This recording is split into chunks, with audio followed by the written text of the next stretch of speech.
Good guys, welcome back to the first take, and it's been a few weeks since I've done this, so it's time to jump right back into the histories and laws of Game of Thrones Season 6. Now I'm doing these slowly because I just want to take my time because we're still a little ways off from Season 7 starting, so I don't really want to burn through these too quickly. But yeah, this is a second part. I love these. For those of you who ain't never seen these before, like you're a new subscriber, basically histories and laws are these like extra features on the Blu-rays and DVDs that go into the history of Westeros and various cultures, not just Westeros, all the other lands as well. And you just get to learn like the shit that you don't really find that much out, or maybe someone just mentions it in the show, but you kind of figure like, what, I want to know more about it, and that's what this does, and I love it. I love it. So let's jump in, man. The Summer Sea. Got Greyjoy's story. Circling the Jade Sea is the dream of every merchant, and the other side is the golden empire of Yeti, which was ancient when the Valyrians were still fucking goats. Even its ruins dwarf every city in Westeros. And its princes are said to live in houses of solid gold and feast on meat powdered with pearls and jade. Foolish talk. If it were true, I would have visited them long ago.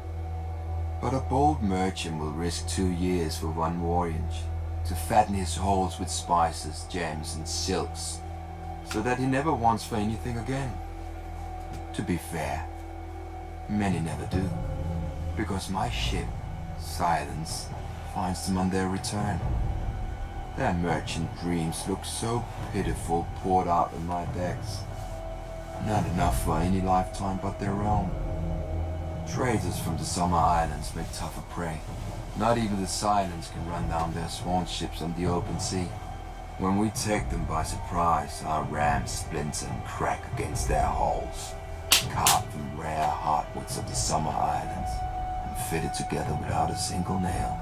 Worse, every sworn ship carries a company of archers armed with golden hard bows, which can hurl the shaft hard enough to pierce steel plate.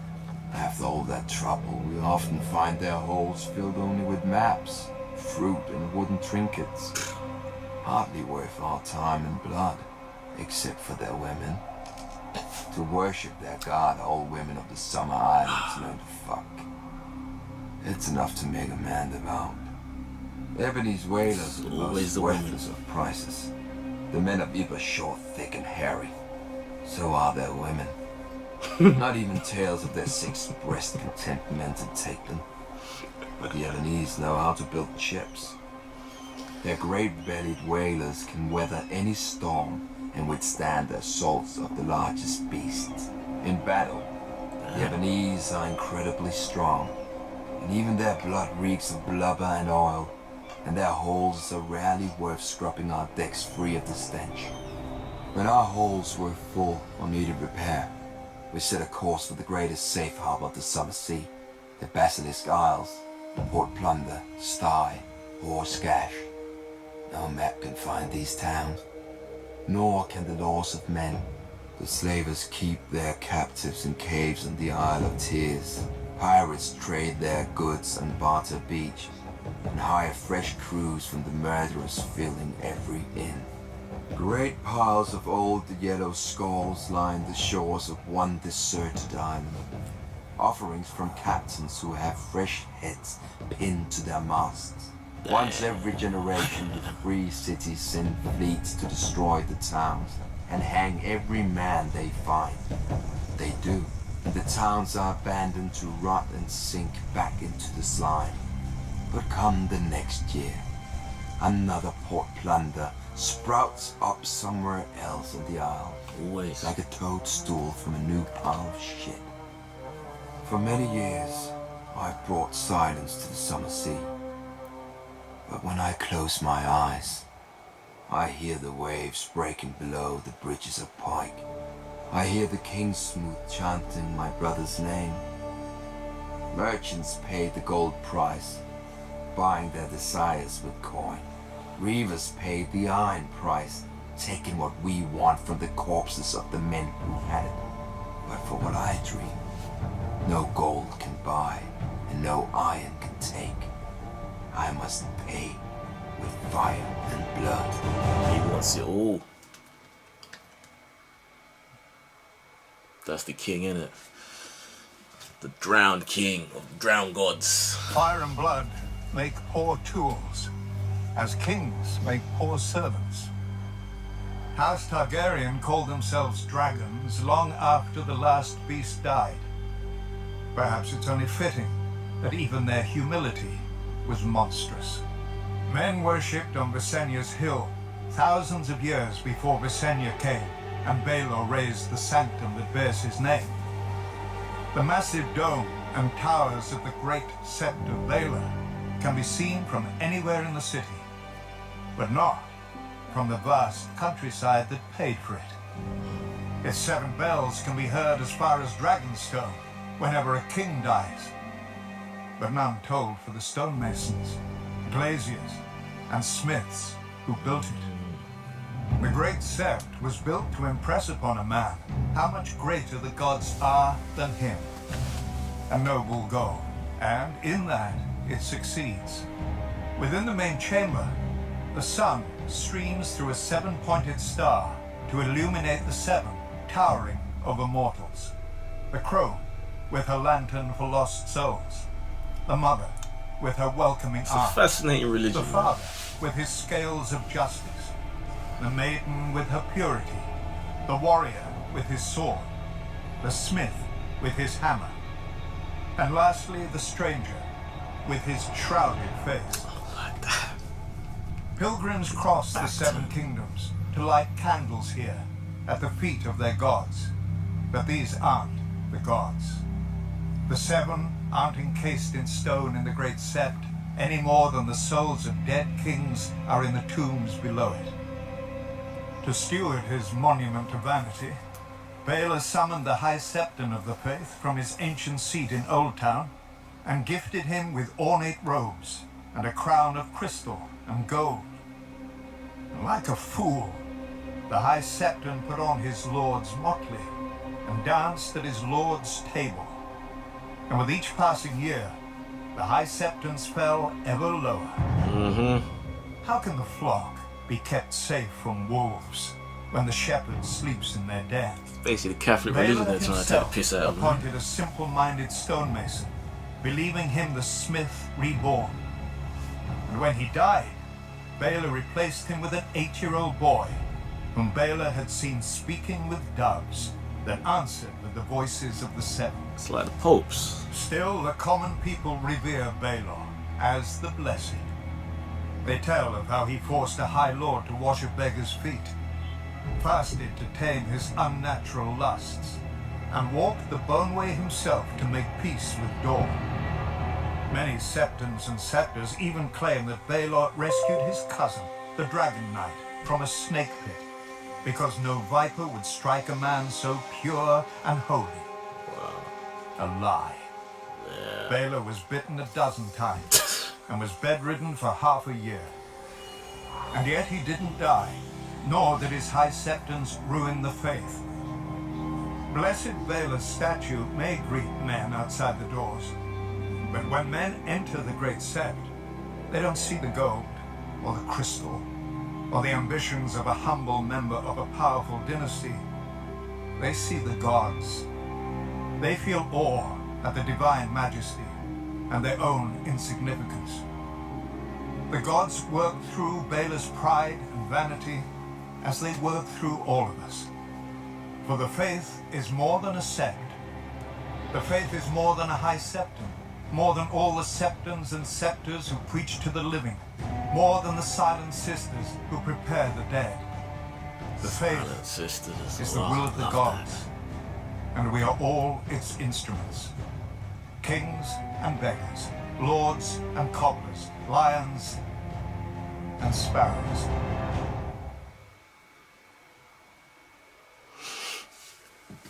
House Dayne.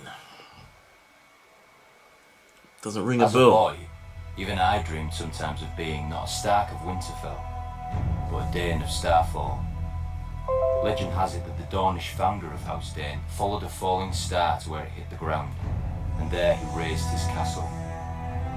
A fantastic story, I know, but House Dayne has a relic to prove it. Dawn, the most famous sword in Westeros. Forged from the fallen star's cold heart and as strong and sharp as Valyrian steel. We have another Many one. houses have ancestral swords passed from father to oldest son, like my own family's Ice. But Dawn doesn't pass to the Lord of House Dayne by right.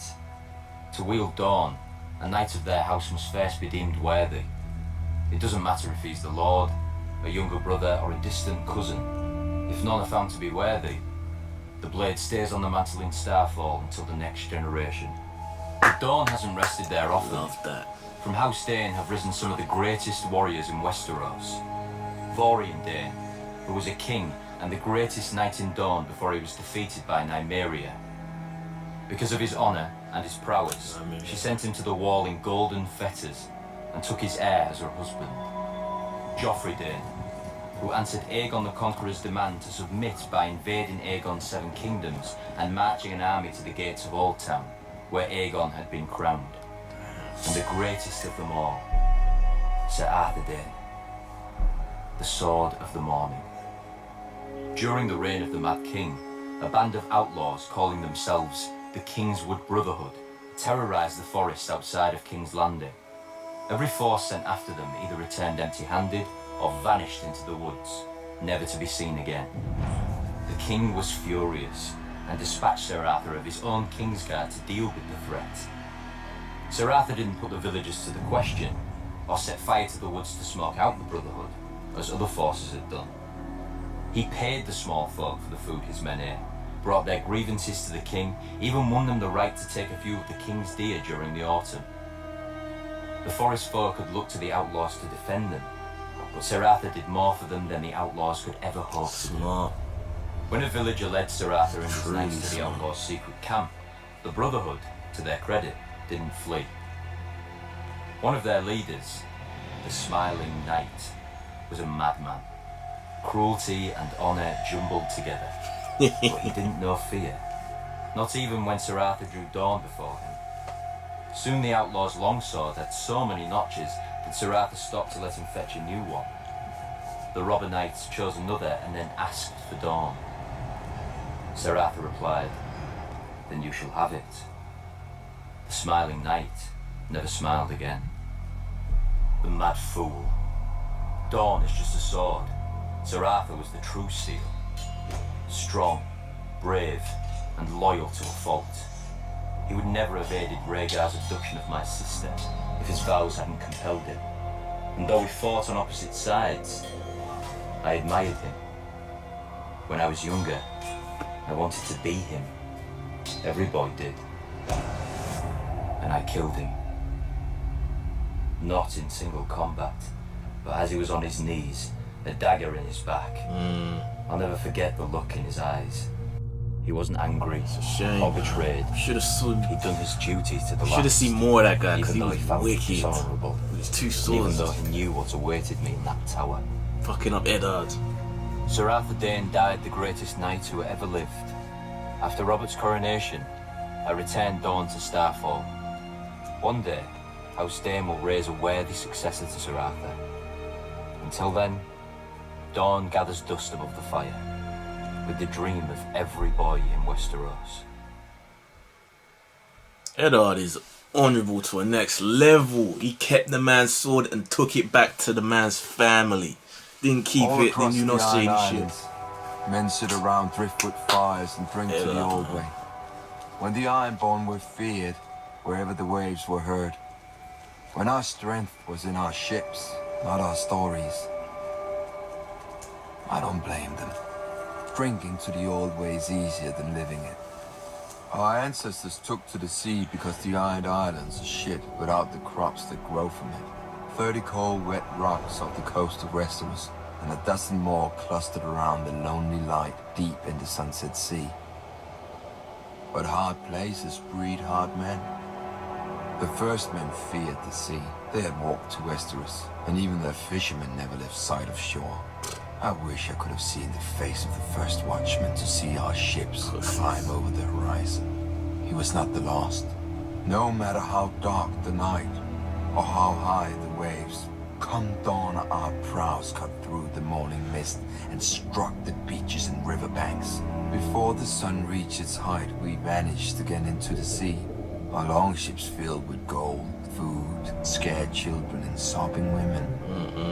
For thousands of years, the Ironborn reaved up and down the sunset sea, driving the men of the Greenlands far inland, or into walled castles where they paid us tribute.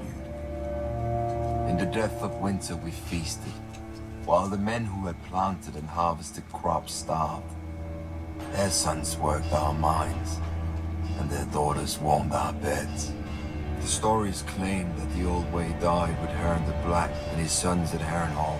Our ships and axes were no match for Aegon's dragons, so our ancestors bent their steel into fishhooks and our kingdom into villages, and started telling the red tales around the fire of how we used to be strong, and how one day we would be so again. Generations later, a young boy listened to them. Dalton Greyjoy, the wild young heir to Pike, was rowing at 5 and reaving at 10 in the Basilisk Isles with his uncle. By 14, Dalton had sailed as far as Old Geese, fought in 12 battles, and claimed 4 salt wives. In his 15th year, 14. he avenged his uncle's death in battle. But he took 12 wounds and emerged from the fight, drenched head to heel in blood. From that day forth, men called him the Red Kraken. During the Dance of Dragons, the Red Kraken picked the side that was fighting the Lannisters, and fell upon the Westerlands while the Lannisters were up at war.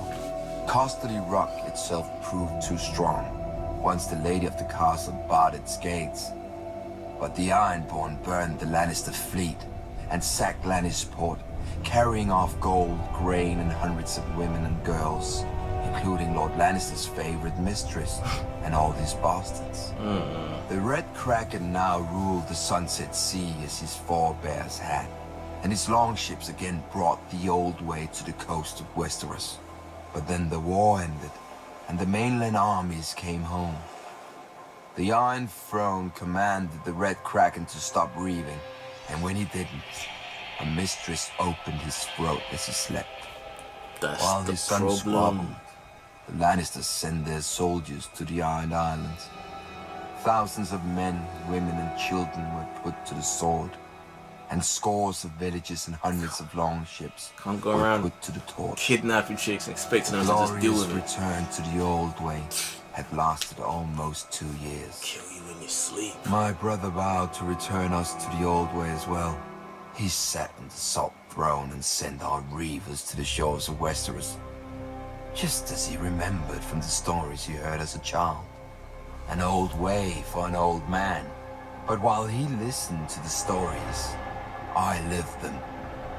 It was never the old way to me.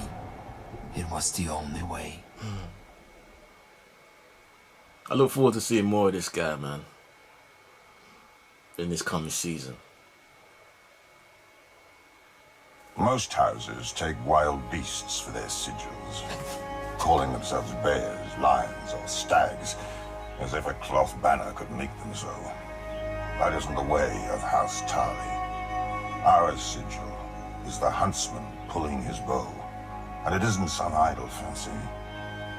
As soon as a son of House Tarly can hold a spoon, he gets a bow. As soon as the boy can sit a horse, his father takes him on a hunt.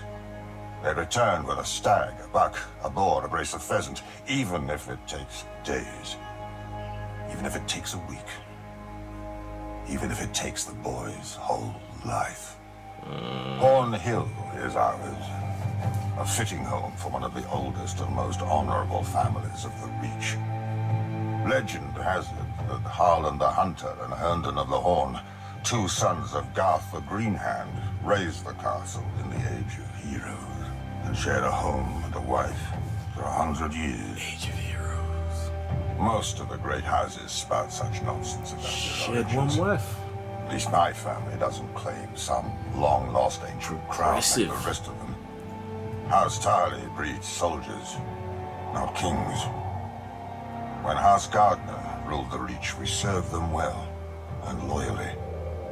when House Gardner died, and Aegon gave the Reach to their stewards, the Tyrells, we served them well and loyally.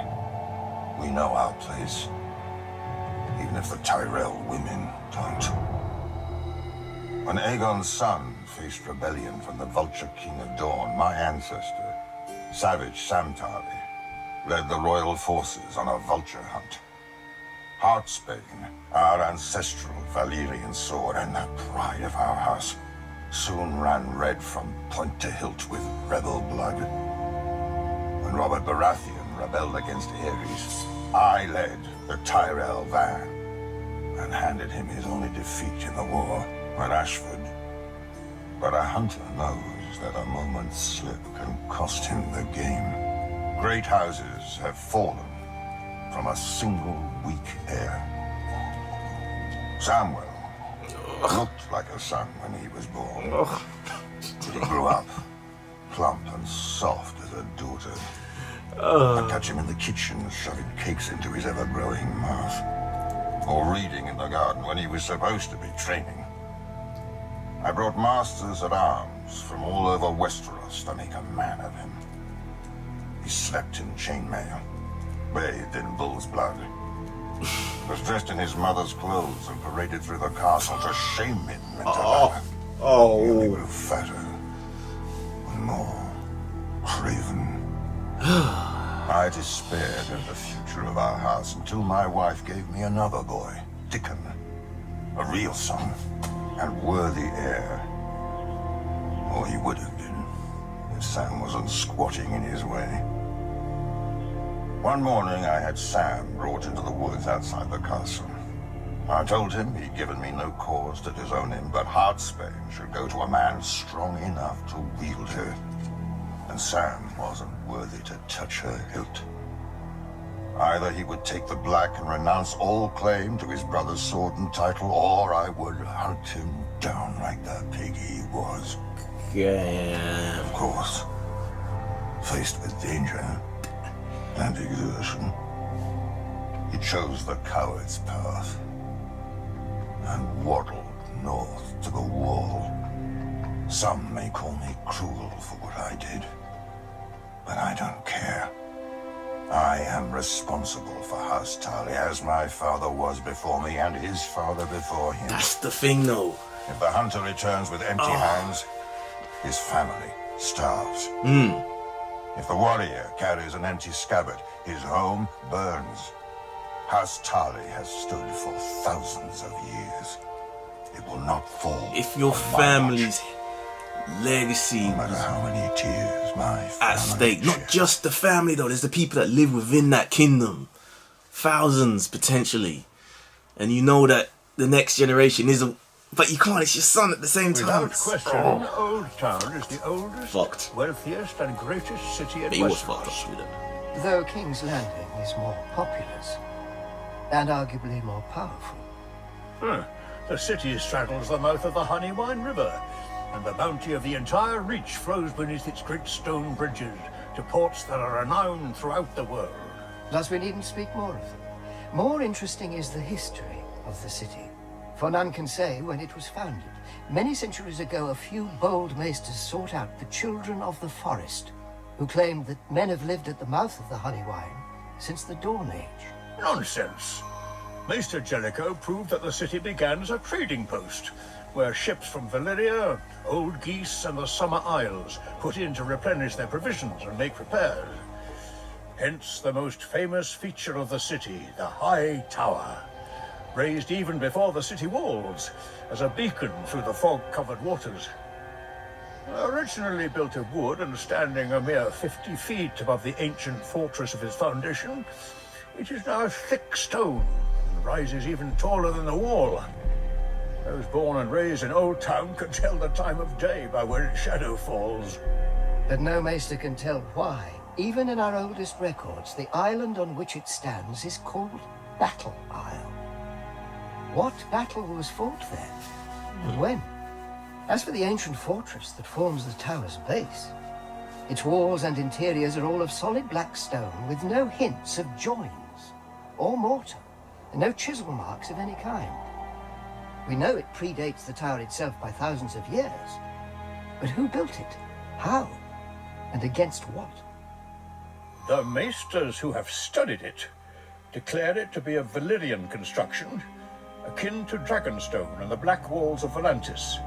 As is well known, the Dragon Lords of Valyria could turn stone to liquid with dragon flame to shape as they wished. Didn't one Archmaester link the fortress to the vanished maze makers of Lorath? And another Maester to the legendary Deep Ones who inhabited the Iron Islands before the Ironborn? Both marginal opinions without common support. But of more importance than the origin of the tower is the family to which it gave its name. House Hightower, the ancient ruling family of Oldtown, known for their prudence and love of peace. And pieces of gold. During the Age of Heroes, when Lyman Hightower saw the Gardener Kings conquering the Reach, he didn't beat them on the battlefield, but in the God's Wood. He bound his house to theirs by marriage, and transformed House Hightower from wealthy but relatively minor kings to the greatest lords of the Reach. Thanks to Lord Lyman's foresight, Highgarden has always defended Oldtown, allowing the Hightowers to focus on higher pursuits such as learning and trade. On that we agree.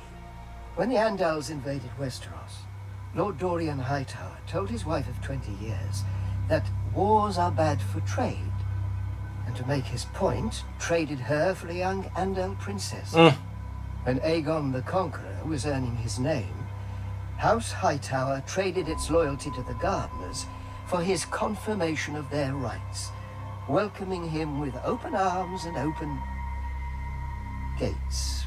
House Hightower bent the knee to Aegon to spare the city from his dragons. I would think such insinuations and insults beneath even you, Qyburn. And again, mockery of one's betters is the trade of fools. I wouldn't know. Perhaps if I'd studied at the Citadel as long as you, Grand Maester? The Citadel is the greatest seat of learning in the known world. Without it, and the maesters it trains, Westeros would be a land of superstition and ignorance. Like the ignorance that shrouds the Citadel's own birth? Even without records, we have more than enough reason to believe that the Citadel began as a court of scholars and priests, assembled by a second son of House Hightower. When he died, his elder brother raised the Citadel so that wise men would always have a home in Westeros, and could continue the inquiries and debates that had given such joy to his younger brother. His little brother's pets, as legend has it, he called them, and so the Maesters have remained. Yeah. Only their masters have changed. Now they serve every lord with a castle, for a fee, of course, whilst the Citadel serves its own importance. Every word you speak merely validates your own expulsion from our ranks. Knowledge is validation enough.